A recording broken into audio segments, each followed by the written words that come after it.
prepared to lead our children to have a bright future because this is about relationships.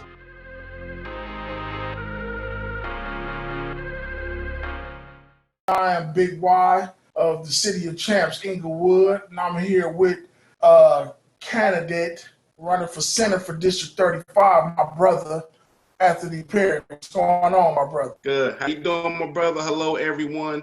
Thank you for tuning in. Thank you for having me today, Big Y. It's a beautiful day. I know it's very beautiful for everyone out here, especially in the city of Inglewood. Yes, sir. You know that. You know that. Yeah. So how's it been going for you, man? Running for this campaign right now. Good, good. Thank you. It's meeting many constituents, meeting constituents that I never knew before.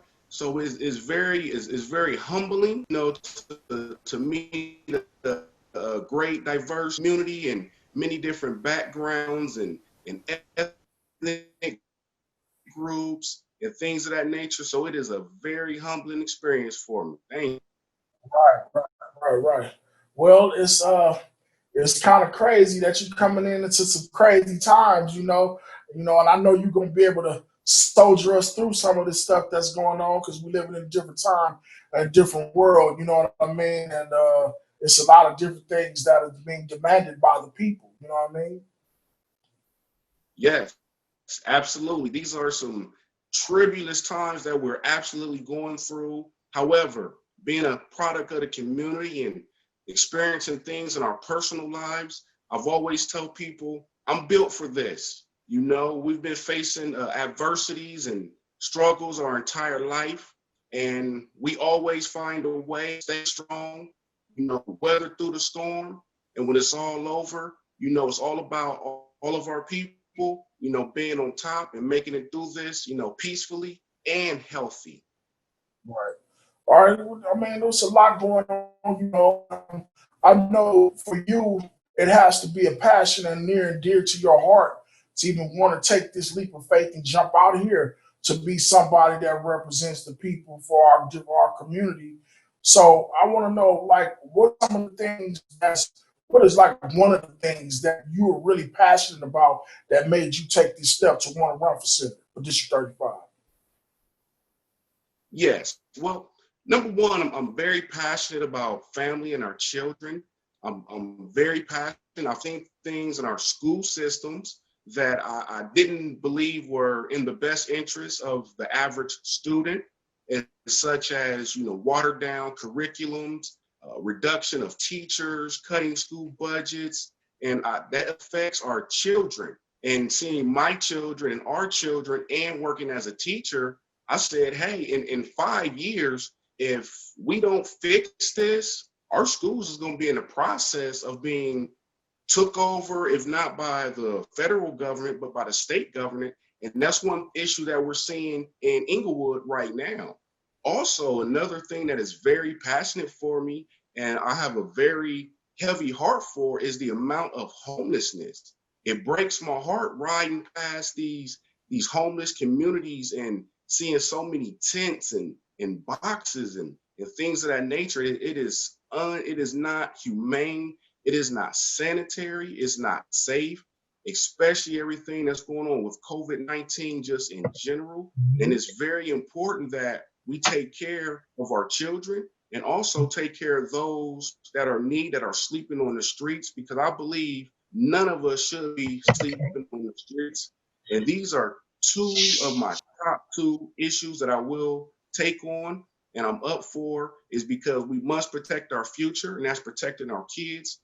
At the same token, we must take care of the now. We got to get people off the street today. And it's very important that we show a very sense of urgency to get these things done and working together with the community to get these done in a nonpartisan way. Right. I get that. That's definitely some things that has to be touched on. And but I noticed you said some things. The children is the key because if you attack the mind early, then the influence will change, and that would breed a different generation that would change. some of the things going on right now. And I truly believe that, you can build the mind of a child versus trying to repair a damaged adult. You know what I mean? Some people, Yeah.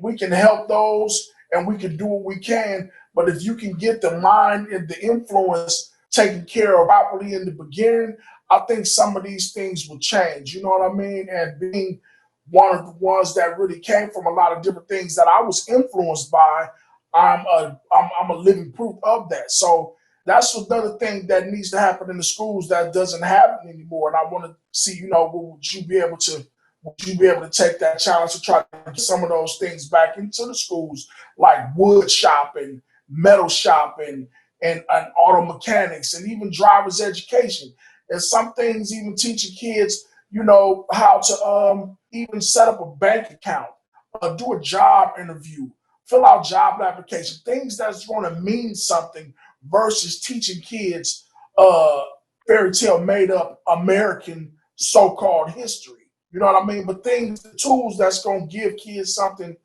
to go out into the world, because every kid, we wish it could happen, but every child is not going to make it to the NBA. Every kid not going to make it to college. Somebody has to teach these kids to jump out of here and jump in. Sharks are born swimming, so we got to start raising some more sharks versus goldfish. Yes, absolutely. The late great Frederick Douglass, he said it's easier to teach a child than to change a grown man. It's very important that we have success ready programs for our students. And let me focus a little bit on high school, because the high school students are going to be the ones that's going to be entering the workforce as opposed to the K through 8. And I'm going to jump into the K through 8 in a minute. But for our high schools, and I'm speaking 9 through 12, it's important that we have success ready programs, real programs. We need to teach our kids skills such as welding, like you said, wood shop, sewing, home economics. Kids need to learn how to cook. Kids need to know how to take care of a home. I also want to implement a program that is called welfare prevention knowledge. It is very important that we break this pipeline from high school senior to the path to welfare. Right now, in 2020, the path that students are going to welfare, if this continues, I say by 2030, someone said within the next 4 to 5 years, we will be depleted of funds. We must teach our children in high school different skills to take as they graduate. We must understand every kid is not going to go to college. And that's not necessarily a bad thing, it's not necessarily a good thing. But I believe it's important that we need to give kids skills so they be able to get a job directly from high school. And also, if they want to continue their education by going to a community college, a traditional college, or any type of program, we must prepare them for those situations so they can enter the workforce and or enter college directly after high school. Now, for our K through 8, it is very important that we up the standards for the curriculum. One problem out of 50 states, California, we rank, 48 in the education system. We are 2 from last in the education system. That's telling us in the state of California, all of our children is getting the worst education. You mean to tell me California got the 5th largest economy, but we have the worst education system? That Yeah. doesn't add up. We have to bring up our standards. We have to elevate our teachers. We need to hire more teachers, because what's going on is we're the education department is flexing data. They are showing us skewed data. And what I mean by that, they have shown data where graduation rates have slightly gone up. And that is true data. However, what they don't tell you is The curriculum has gone down. The standards have gone down. Requirements of where you need to be at assessment have been lowered in order so people can graduate with these flying colors. However, in reality, we have a bunch of seniors that are graduating with ninth and 10th grade education. So it's important that we up these standards to prepare our kids for high school. And once they're in high school, we must prepare them for the real world by going in once they turn 18, going into the workforce. So absolutely. Okay. How do you feel about implementing tech technology based curriculum into the schools? Because kids are heavily influenced by things that they're into and they're around. You know what I mean? Like you got all the kids that are into YouTube and Instagram, and they're doing a lot of different things. And even the little kids, they play games constantly. So, how do you feel about implementing technology based and coding classes and different things of that nature more into the curriculum that's going to help these kids lead towards the changing times of how things are changing?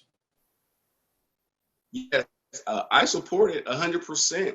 That goes into rolling out our STEAM programs, which are not executed at every school. However, there are STEAM schools in different districts across the entire district, and that's the science, technology, engineering, mathematics, and things like that.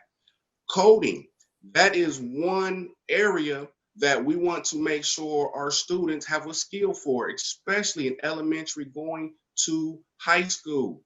Coding, technology, this is the future. We see this right now, right before our eyes with the COVID pandemic.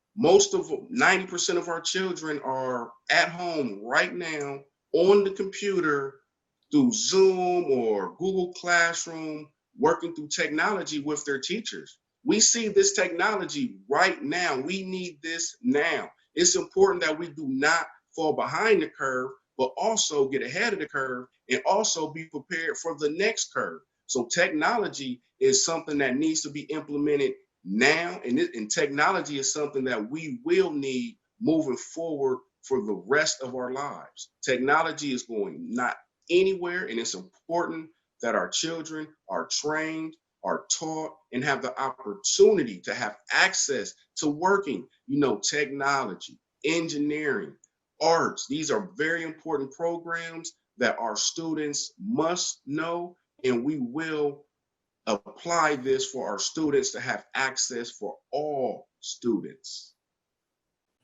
I understand a lot of different things that people try to push towards in the school curriculum. But one thing that I don't hear about is a lot of things dealing with the youth's health, and growing up as a kid, chubby kid, and really suffering from morbid obesity my whole life. I think that some type of health and dietary, information could be implemented into the physical education aspect of it, as well as the technology curriculum. Because if we train kids early about the proper things, the way the diet can be managed and add health into it, that would decrease, especially in our community, the chances for kids to end up with diabetes and suffer through these things in the long run, because that is also a problem that's going on right now in our community very bad. And the big pharma in these different places, they're going to keep pushing the issue of medicine and vaccine and healing and all this stuff. But we can teach the kids early to train their minds so they can already have that type of information going on. Do you think that's something that that we could possibly talk about and get into? Yes, yes, that falls into our health. Health is one area that I've personally seen as a teacher in public schools that have been withdrawn because of budget cuts. It is Mm, important that we must teach our children about health, and we must allow them and teach them to understand their own health. Obesity is one big problem that we've seen in our schools. We try to take it through our cafeteria foods. We're trying to eliminate less sugars, less fatties, and things of that nature. However, we must teach our kids to exercise, and we also must well-round our physical education. And our PE, that's what it's known for. PE, when we're doing our exercises, our running, our push-ups, our sit-ups, our stretching, and things like that, it's important that we also have in class for PE where we're teaching them about healthy things to eat. We teach them about their size, their weight, their height, and where their body mass should be at. This is very important because a lot of these issues, if we catch them while they're early or we prevent them while they're early, it'll help these children that grow into young adults and older adults. They will have less problems moving forward in life. It is very and extremely important that we teach our children about health. And even just a step further for that, we also must bring back, and I'm gonna stick with the high school, but we must bring back sex education. You know, we must teach our children about our body parts. We must teach them about production, and we also must teach them, to make smart decisions with their body parts. So that is something that I'm very passionate about, and that definitely falls incumbents into our health program and really, identifying health. So yeah, absolutely. Yeah, because I mean, the thing about it is, the doctors try to sell us, and people try to tell us that things. Can you hear me? Yeah, yes, you're good. You're good. Okay. Yeah, because they try to say, that like diabetes is hereditary, but I believe it's generational. Uh, I don't think it's something that you just actually born with. It's all about the things that you consume, and that can change. You know what I mean, through the knowledge. So that is definitely something that we definitely need to and really tackle, and that could change, especially for our community. But moving on to another subject, I know you see a lot of different things going on with the police nowadays. Uh, Yes. There, I. What do you feel about how this thing can be attacked? Because when you're dealing with police brutality, and let's say something happens and then they sue, it's John Q. taxpayer that pays these lawsuits. How do you feel about holding these officers and the police force accountable, attacking their insurance policies and he in their pockets and control their misconduct in the community? Yes, the police definitely need to be held accountable, and, and the officer, him or her, definitely need to be held accountable as an individual. Now, one big thing that I do see overall in the policing is a big disconnect from police officers and the community. In my humble opinion, police officers need to be embedded in the community. I understand police officers are to protect and to serve. However, we need to focus a little bit more on the serving. I believe police officers should have time to speak to residents. I believe police officers should be attending community events, not just when the police are called, not when it's a problem. Saying, "Hey, how you guys doing at the park?" I'm introducing myself. "Hey, I'm Sergeant Smith. I'm the officer here. If any problems, here go my card. Give us a call," and really building that relationship. Now, when it comes to officers found of guilty of any crimes, and then the person want to sue the department. When they sue the department, you sue pretty much the city. Those funds are coming out of city funds.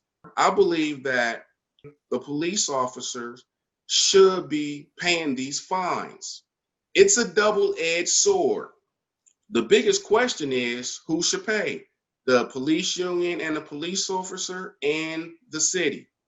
in theory and in practice, the city always pays. So you and me pay, the taxpayer is paying for when an officer does something that is malicious or criminal activity.